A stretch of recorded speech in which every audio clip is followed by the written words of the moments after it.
بتحداك تروح على كربلاء المقدسة من نفسي تزورها. أردني سني سيارة أردنية أروح على كربلاء. أوكي ليتس جو. أنا محمد نبيل صانع محتوى أردني ضايع بالعراق. اعمل لي فولو واكتب لي وين أروح عشان أعرف وين أروح.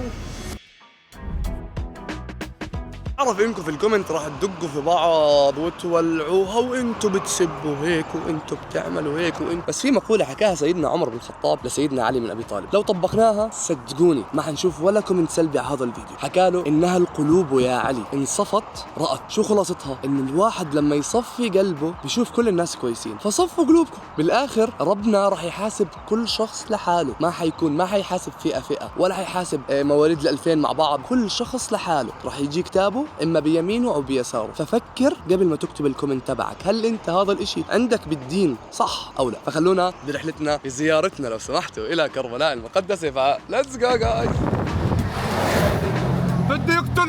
بده يقتلنا لسه ما خلصنا، ما وصلناش الزيارة، بدنا نموت على الطريق. كنا كان انتهى الفيديو. اعملوا سبسكرايب قبل ما نموت بسرعة.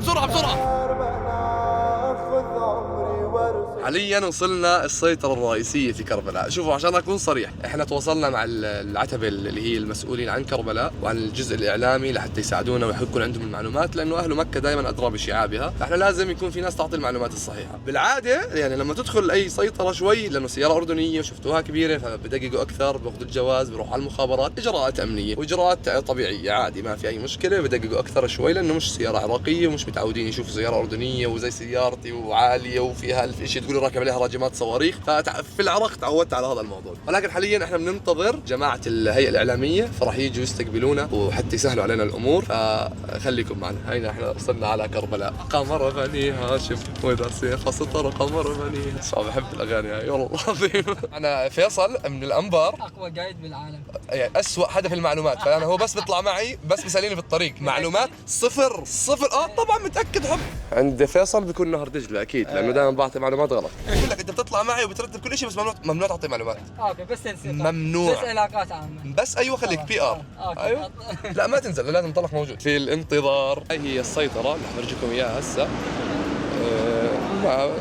تخطى التفتيش، بتسلم جوازك، بتسلم دخولك لحتى يكون كل شيء امان، اي حدا ما يصير مشاكل جوا. هي شيء جميل صراحة، انه برواق بحلاوة. بس حكوا لي ممنوع اصور الاشخاص لانه بتعرف الصيت عسكر. فبس والان متجهين ان شاء الله الى كربلاء. شايف اللوكيشن طبعا يا اخوان. السواقه في كربلاء كثير ذكرتني بمصر. الزلمه يمشي هيك النظام، جو انك تمشي شوي فش، بدك تخش على كل حدا، يعني ما فيها. بالذات هاي السياره الصغيره شو بسموها؟ سايبه. هاي السايبه نفسي اطلع فوقها، انه انا اذا نزل خبر فجاه انه سياره اردنيه تطلع فوق سايبه، اعرف انه انا اكيد 100%. هي صدق سايبه. انا سايبه، انا جد سايبه. بس مدينه هيك فيها طاقه حلوه صراحه، هيك بتذكر بتحس فيها حياه، يعني انه لسه ما وصلنا احنا على المكان اللي بدنا نوصل على الولايه، ولكن هيك انت حاسس بحياه المدينه. شايف كيف هون بدك تعمل هيك مثلا، تسكر هاد تدعسه بيموت ولا يلا عيني يلا. طلع بسكر، ما بزبط تحترم الشارع، ما بزبط هيك. انت ايوه بخافوا منك، سياره كبيره ولكم هذا صخر، ولكم طنبونات حديد وانا عم مركبهم عشان هيك اعمل. ايوه تمشي زي هيك توصل الا ما توصل، يعني فاهم. طبعا هنا احنا وصلنا تقريبا. راح نلتقي مع شخص اسمه امير هو صانع محتوى من كربلاء، وصانع محتوى بس بيساعد الناس. فبصير تحكي لي امير شو بيعمل؟ امير صانع محتوى انساني. طبعا امير كل اهل كربلاء متفقين على حبه، لان انسان كلش بسيط وكلش متواضع، يساعد الناس، يساعد الفقراء، يساعد ذو احتياجات خاصه، يوفر لهم كل شيء اللي يريدوه. وانت صاحبه؟ طب ليه ما ساعدك؟ ايش فيها؟ ايش فيا؟ ليش ايش فيا؟ ابن عمي اخويا. هو عبيدي. طبعا هاي موضوع العشائر. ها مصيبه. طبعا ما في ازمه، صار لي 45 دقيقه بحاول بس اوصل لهاي السيطره. احنا طبعا يا جماعه دخلنا لأعرفكم على امير اللي حكيت لكم عنه قبل نوصل. شلونك؟ ان شاء الله امورك بخير. كل الهلا. الله يسعدك يا رب. اليوم احنا فرحانين بوجودك ويانا يا حبيبي، هذا شرف إلي والله. الله يسعدك. عين غطا وعين فرح يا حبيبي، الله يخليك يا رب. احنا هسه هيك وصلنا وين؟ احنا وصلنا هسه حاليا يم الامام ابو فضل العباس، الامام العباس عليه السلام، اللي هو قمر بني هاشم. قمر بني هاشم. ايوه قمر بني هاشم واذا سيف سطر قمر بني هاشم. هاي شلون هنا قتل الامام العباس. يشبون شلون الامام الحسين فشوف تشبيه اللي هي زي مسرحيه صحيح؟ اي يعني تقريبا مثل المسرحيه. هو مره بشوف الفيديوهات اللي بشوفها على الانستغرام على الحقيقه. هسه كثير في عندي اسئله بدي اسالها يا امير. هاي المنطقه اللي احنا دخلناها بس بترخيص ما بدخلها. شايفين محمد نبيل مستقلين فيا ما بدكم اطب. امير وياي ما تخافوا غلط. احنا وصلنا على كربلاء ومين اول واحد التقينا فيه؟ محمد باقر. اهلا وسهلا يا محمد يلا نتصور يلا يلا احكي لهم ايش بدك تحكي للناس؟ السلام عليكم. يعني تابعوا هذا المحتوى لأن هو محتوى هادف. يا حبيبي يا حبيبي تحبوا العراق؟ ايه. احنا حاليا داخلين على العتبة الحسينية. السلام عليكم. ان شاء الله اموركم بخير. شكرا جزيلا. فكل العرب مرحب فيهم وين؟ كل الهلا بيكم بالعراق، عين غطا وعين فراش. السلام عليكم. السلام عليكم. منين انتم؟ وعليكم السلام، شلونك؟ اهلا وسهلا. اهلا وسهلا. شلونك؟ ان شاء الله امورك بخير. الله يسلمك. الله يخليك يا رب. كل الهلا بيكم. كل الهلا بيك. اهلا وسهلا. صرت من اهل كربلاء شفتوا بقول لهم كل الهلا بيكم. على راسنا. بطلت ضيف. شفت كيف؟ رحبت فيهم انا بس بالأربعينية هون ما تقدر تدوس. لا ما تقدر. ما تقدر تمشي. اي بس واحد يمشي يا اخي، هو ينتهي يخاف واحد يضيع الشخص الثاني. امير هذا الفيديو راح ينزل وراح يصيروا بالكومنت يتطاوش. نعم. يسب هذا شو بتحب تحكي لهم؟ احنا مسلمين اول شيء. ماكو تفرقه بين جميع الطوائف، يعني هاي المسميات هاي ناس اجت من دول اجنبيه تريد تخرب بين الاخوان المسلمين، يعني احنا اخوان كلنا بين دول العراق، الاردن، السعوديه، قطر، كلهم واحد. كلنا اخوان. كلنا اخوان. انا بدي اقول لكم شغله واحده. لما تدخل بالكومنت تصير تسبوا على شخص وانتوا احنا اللي بتعمله بحد ذاته هو خطا بالدين، فانت بتخطئ بالدين على فكر انك انت بتدافع عن الدين، فمش منطقي فاهم؟ السلام عليكم سيد ياسر، شكرا جزيلا على التسهيل. تشلح رجلك مكان مقدس.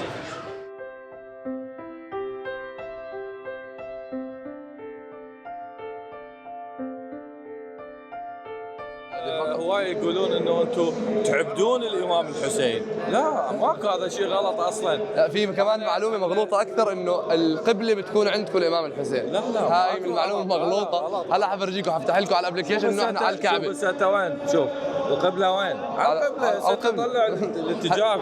القبله على الكعبه. لف بالفيديو الامام الحسين ورا.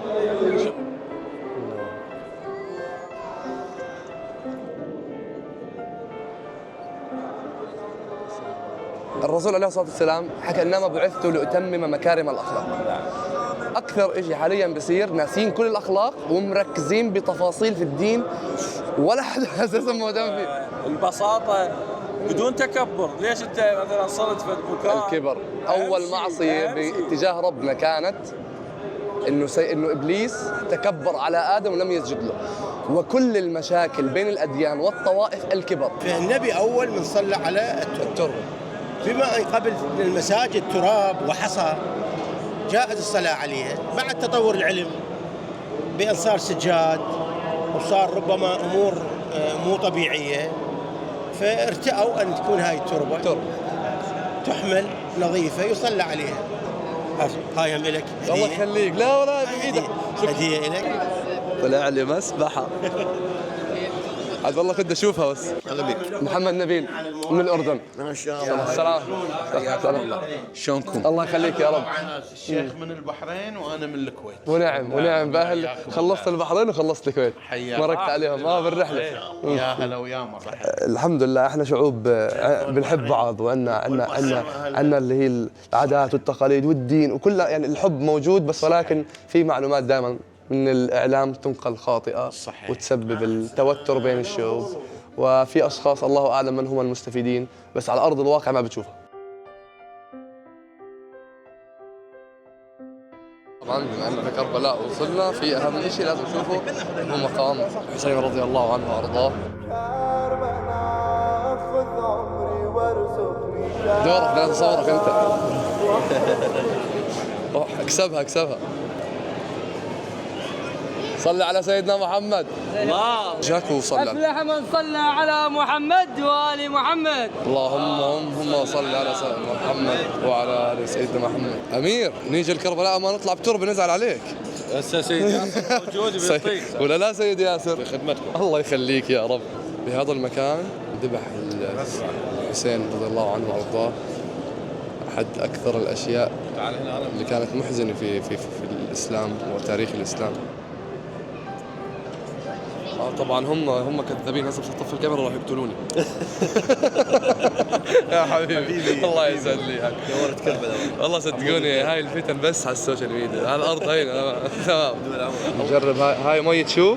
مي الإمام الحسين. جرب. الله يسلم يديك. العافية. متجوز؟ ان شاء الله بعرسك. من الثانية حتشوف الفيديو حتطلق. طبعا اعطوني هدية حتى انتم يا شيعة بالكومنت ما حصلتوها. شوفوا شو معي. تربة الحسين برضه من المسبحة انا لابسها. في عندي سؤال وجدا مهم. الفيديوهات اللي كثير بنشوفها عن الشيعة هي ماسكين حديد وبخبطوا راسهم الدم بيطلع يسمى التطبير. فسألت أمير هل التطبير هو شيء موجود في الدين ولا عادة من الناس؟ هو عادة، كل واحد اعتقاده شنو؟ اليوم يعني رب العالمين هو يزكي الأنفس. احنا بالنا. طبعا راح نشوف زي مسرحية تمثل اللي صار بالمعركة. الإمام مسلم بن عقيل ليلة استشهاد الباقر.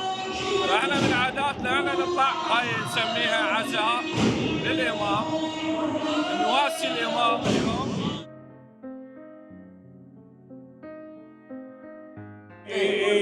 هذا الشبيه مال مسلم بن عقيل، هذا الجوهر بعدين اللي بصفه، هذا الاعرابي، هذاك الجمال تمام، او هذاك اللي وياه الساقي مال مسلم، وهذول اللي وياه هم هذا الطفل ابن ذاك الجمال.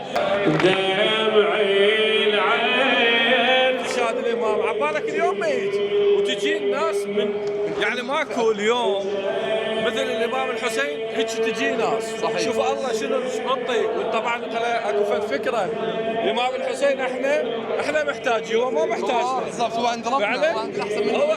هو بالجنة قاعد مبسوط. احنا كلنا بيطلع علينا هو سبحان الله. حبيبي سعدني اياك.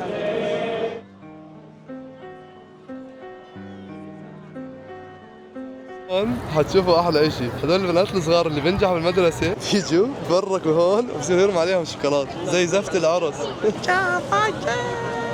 ما احلاها ما شاء الله. احنا هون وصلنا على مقام العباس رضي الله عنه. طبعا بعد ما خلصنا الزياره لقينا على جزء جدا مهم هو بطني نراد لها عشاء.